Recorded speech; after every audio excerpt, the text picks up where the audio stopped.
بسم الله الرحمن الرحيم إن الله لا يغفر أن يشرك به ويغفر ما دون ذلك لمن يشاء ومن يشرك بالله فقد ضل ضلالا بعيدا إن يدعون من دونه إلا إناثا وإن يدعون إلا شيطانا مريدا لعنه الله وقال لأتخذن من عبادك نصيبا مفروضا ولأضلنهم ولأمنينهم ولآمرنهم فليبتكن آذان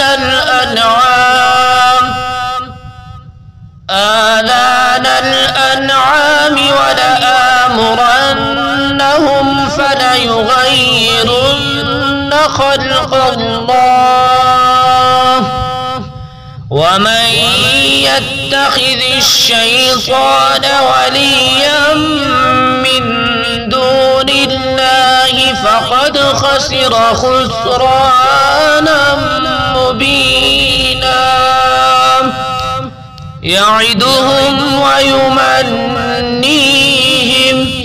وما يعدهم الشيطان إلا غرورا أولئك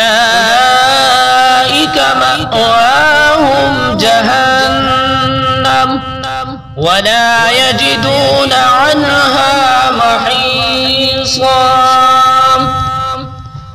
والذين آمنوا وعملوا الصالحات سندخلهم جنات تجري من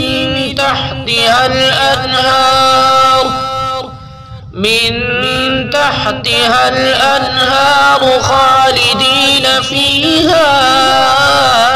أبدا وعد الله حقا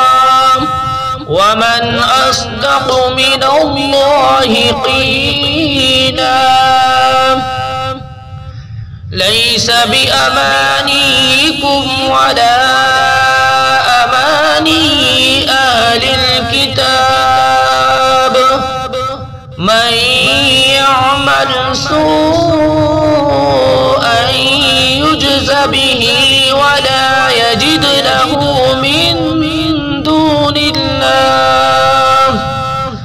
ولا يجد له من دون الله وليا ولا نصيرا ومن يعمل من الصالحات من ذكر أو أنثى وهو مؤمن فأولئك يدخلون الجنة ولا يظلمون نقيرا ومن أحسن دينا ممن أسلم وجهه لله وهو محسن واتبع ملة إبراهيم حنيفا واتخذ الله إبراهيم خليلا ولله ما في السماوات وما في الأرض وكان الله بكل شيء محيطا